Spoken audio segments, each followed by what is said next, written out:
En la mañana, 20 minutos, iniciamos nuestra primera entrevista de esta mañana con la presidenta del Sindicato de las Trabajadoras Domésticas del Uruguay, que por estos días se encuentran negociando en el marco de los consejos de salarios, pero también vamos a estar hablando la afectación que la pandemia está teniendo en el sector, en este sector de trabajo. Lucía, bienvenida. Muchas gracias. Bueno, ayer tuvieron reunión, una instancia de negociación en la que se esperaba que quizás ya firmaran un acuerdo. No se dio esa firma, no hubo acuerdo. No se firmó. Y esto se da porque jurídicamente cuando se firma un convenio no se puede echar atrás. Nos está respaldando la ley de negociación colectiva y la de los consejos de salario. El convenio nuestro está vigente hasta julio del 2021, por lo tanto, el 7,92 que nos correspondía ahora en julio de este año, del 3,5 más el 4,27 de diferencia de inflación, se va a tener que aplicar de alguna manera. A ver, ese aumento que correspondía pagar en julio quedó ahí negociándose. Sí, se está negociando y va a ser retroactivo, ¿no? O sea, los empleadores no tenían la obligación de pagar el aumento porque todavía se está negociando. Pero cuando se acuerde un aumento va a tener que ser retroactivo. Retroactivo. Sabemos en la realidad que hay muchos empleadores que ya han dado tanto el 8% como algunos casos el 3,5% y otros el 4,27%. Y nosotros apelamos a que lleguemos de alguna manera al 7,92%. ¿Por qué razón se negocia algo que ya de alguna manera estaba acordado? Bueno, porque se agarran con esto del COVID-19 y los empleadores dicen que no pueden llegar a esa cifra a pagarnos a nosotras. Donde en nuestros salarios es una cifra de, pasaríamos en un salario mínimo de 19.875, pasaríamos con el 7,92 a 21.449.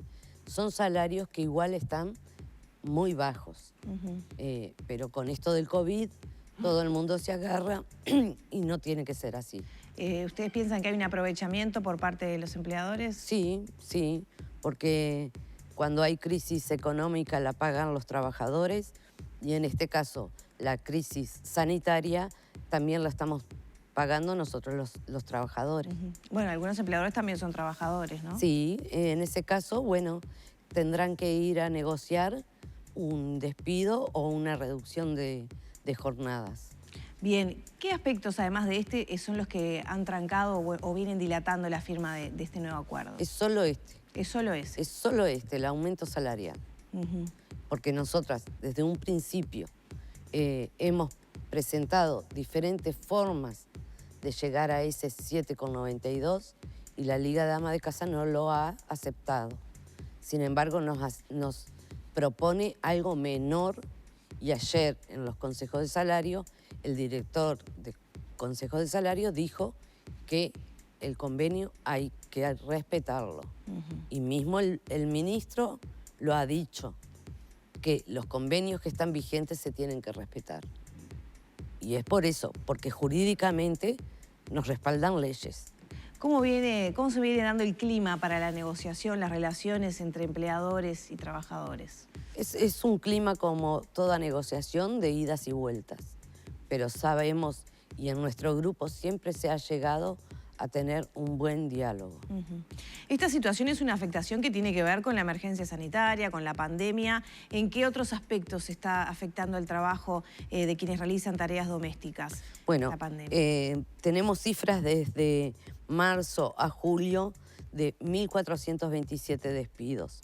Y en marzo, cuando se declara en marzo, no estaba todavía lo del COVID-19, porque cuando se cierra marzo, no me van a decir que en 15 días que empezaba la emergencia sanitaria, hubieron tantos despidos. O sea, es un acumulado de 1.427. De suspensión de trabajo, o sea, el seguro de desempleo, tenemos 8.805. El total de reducción, suspensión y despido son 10.341. ¿En un total de cuántos trabajadores domésticos registrados? 76.500 en diciembre del 2019, afiliadas a BPS, que sabemos que hay una franja de informalidad y que eso se tiene que hacer cargo los empleadores, la informalidad. ¿Les ha llegado en estos días, en este tiempo de emergencia sanitaria, al sindicato, bueno, casos de personas que no estaban inscriptas en el BPS y que se quedan ahora sin trabajo con menos instrumentos? Sí, se dio esos casos. Se ha dado casos de prohibición de salida de las casas. O sea, ya lo hemos dicho, que las trabajadoras que son obligadas a permanecer en los hogares donde trabajan es privación de libertad. Por lo tanto, eso puede ser penado en la justicia, ¿no? En el caso, por ejemplo, de trabajadoras con cama, que no se les permite salir por el tema del virus. Exactamente. ¿Se ha dado mucho esa situación? Se ha dado, y las compañeras, por supuesto, por miedo a perder el empleo, siguen aguantando esas cosas. Se ha dado reducciones de horarios, se ha dado también estos casos de informalidad que vienen a pedir ayuda al sindicato, y durante estos 3 meses hemos tenido trabajos agotadores porque no damos abasto, también cuidándonos nosotras, que somos las que atendemos el sindicato, a tener esa distancia, ¿no? Claro. ¿Hay receptividad en las autoridades, en el ministerio, para solucionar estas situaciones? Sí, de hecho, nosotros presentamos una solicitud tanto al Ministerio de Trabajo como a las autoridades de BPS en que se hiciera hincapié en los multiempleos que cuando tenemos varias casas, antes no teníamos la cobertura de BPS, del seguro de desempleo, cuando nos íbamos en 2 casas y en otras 3 quedábamos. Eso lo solicitamos y el ministro el otro día dio la noticia de que ese punto especial pedido por el sindicato y por la Central de Trabajadores ha sido contemplado. O sea que una trabajadora que tenga más de un trabajo, si es despedida en uno y tiene otros, puede seguir cobrando el seguro de paro. O sea, puede acceder, que antes no se podía. Que antes no se podía. De esa manera tiene el 50% de ese salario. De ese salario, que cuando se tienen varios hogares, no estamos hablando de altos salarios, que por lo general en el seguro cobramos la mitad y son alrededor de unos 2.000 pesos o 1.500. Depende del salario, porque no son jornadas largas. Largas, claro. ¿A partir de cuándo está vigente esa posibilidad del seguro? 1 de agosto a 31 de octubre. ¿Y qué pasó antes, donde seguramente ya se dieron situaciones de ese tipo, que alguien con 2 o 3 trabajos, bueno, pudo haber perdido uno o más? Bueno, esa fue la resolución que tuvo el Poder Ejecutivo, que se da a partir del 1 de agosto.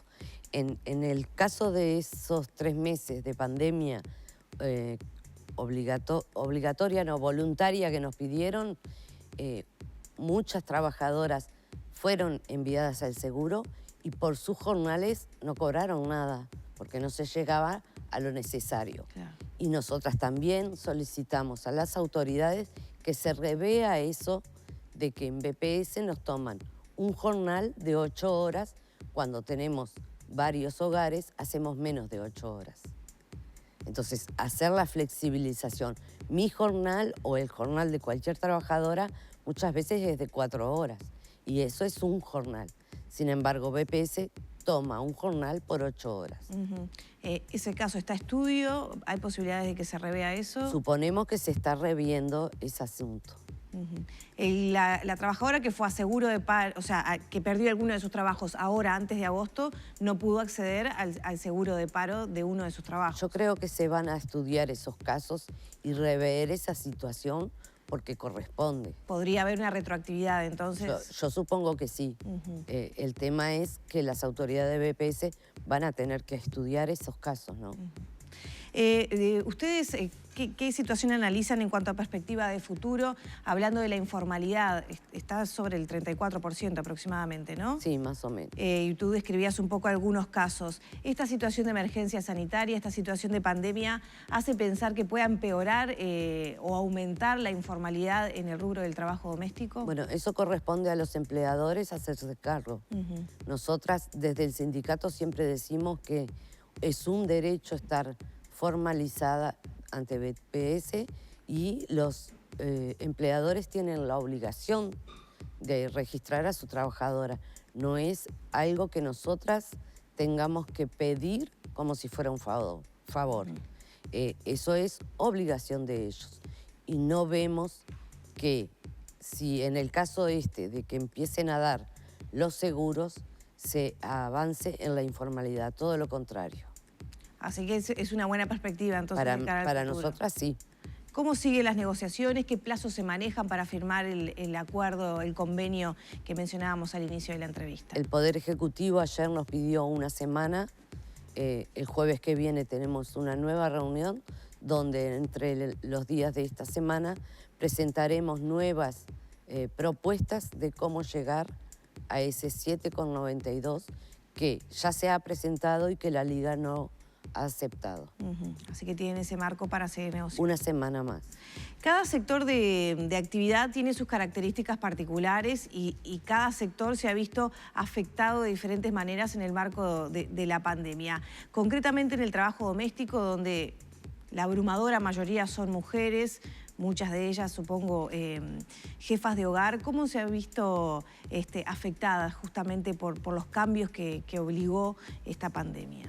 Bueno, a partir del 13 de marzo, que fue cuando se pidió la emergencia voluntaria de cada trabajador, explotaron los celulares porque nos llamaban diciéndonos que las empleadoras, algunas, habían sido enviadas a sus trabajadoras a su hogar sin cobrar nada. Y eso no se puede dar así, porque hay un convenio del año 2010 que dice que cada vez que la empleadora no convoque a trabajar a su trabajadora, deberá de abonar su jornal íntegro. O sea, si no convoca a quien, el patrón, digamos, de todas maneras debe pagarle. Exactamente. Es el convenio del 2010, cláusula 11º. En ese caso, tiene que abonarlo. Si la empleadora decide enviarla al seguro y es beneficiada, el BPS se hará cargo de ese salario, que nos corresponde la mitad del salario en el seguro. Ahora, hay unas 2.200 trabajadoras mayores de 65 años que fueron enviadas directamente al seguro de enfermedad por la población de riesgo y que siguen estando con ese beneficio al día de hoy. Por lo tanto, si a alguna compañera en esos días que fue suspendida por el COVID-19 y no fue abonado su salario, va a tener que reclamarlo en donde corresponda, sea en el sindicato, sea en el ministerio, pero lo tienen que hacer. Ahí está. ¿Qué se le recomienda a una trabajadora que tenga que informarse sobre situaciones como esta, por ejemplo? Bueno, puede ir a la vía del Ministerio de Trabajo, donde pueden nombrar que el día 15 de mayo se firmó un acta donde está especificado esto del COVID-19. Y la otra es el Sindicato de Trabajadoras Domésticas, que pueden llamar a la Central de Trabajadores y se les dará el teléfono. Y en cuanto a otras situaciones, por ejemplo, bueno, como estamos hablando de mujeres trabajadoras, sabemos que en los hechos las mujeres tienen mayor responsabilidad para con sus hijos, con el cuidado de familiares, se hacen más cargo de esas tareas. ¿Cómo cómo impactó ese cimbronazo que fue la emergencia sanitaria en esas dos cuestiones, ¿no? Hijos que no pueden ir a la escuela, tengo que ir igual a trabajar. ¿Cómo se organizó? ¿Cómo repercutieron esa situación? Bueno, en muchos casos los empleadores fueron comprensivos en ese tema y enviaron a sus trabajadoras con el salario pago, sabiendo también que tenían a los hijos en la casa. Después de un tiempo, sí, se tenían que reintegrar. Bueno, ahí se hizo dificultoso para las madres, que la mayoría, el 99.6%, somos mujeres en este rubro. Muchas de ellas son madres jefas de hogar y no tienen con quién dejar a sus hijos. Ese es un trabajo, un debe que tenemos de que las trabajadoras que trabajen en un barrio alejado de donde vive pueda llevar a su hijo a la escuela de la zona donde trabaja. En este caso se habían suspendido las clases, pero esto es algo que se tiene que trabajar. Bien, ¿qué otras situaciones se han generado? Lo pregunto porque tú nos dabas las cifras de despidos, cifras de seguro de paro, cifras que todavía son altas de informalidad.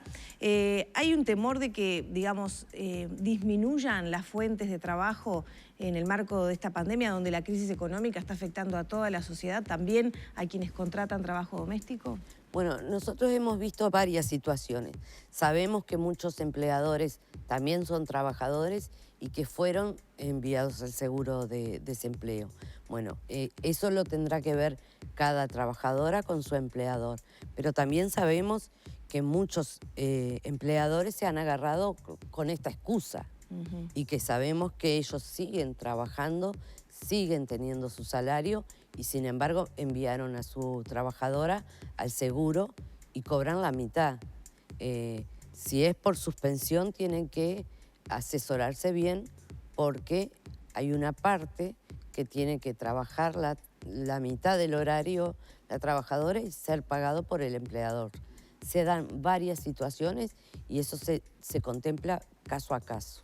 ¿El mejor lugar para informarse es el sindicato, el BPS? El BPS y Ministerio de Trabajo. Bien. Ya para cerrar entonces, Lucía, ¿qué balance hacen de toda esta situación y del convenio que están terminando de firmar? ¿Se pierden algunos beneficios más allá de que todavía se está negociando el aumento? No, porque nosotras desde el sindicato no hemos pedido que se bajara este convenio que está vigente hasta el 2021 y las leyes nos están amparando. Por eso es que vamos por el 7,92. Bien, muchas gracias, Lucía. Gracias a las órdenes. Cerramos entonces por aquí esta entrevista con la presidenta del Sindicato de las Trabajadoras Domésticas.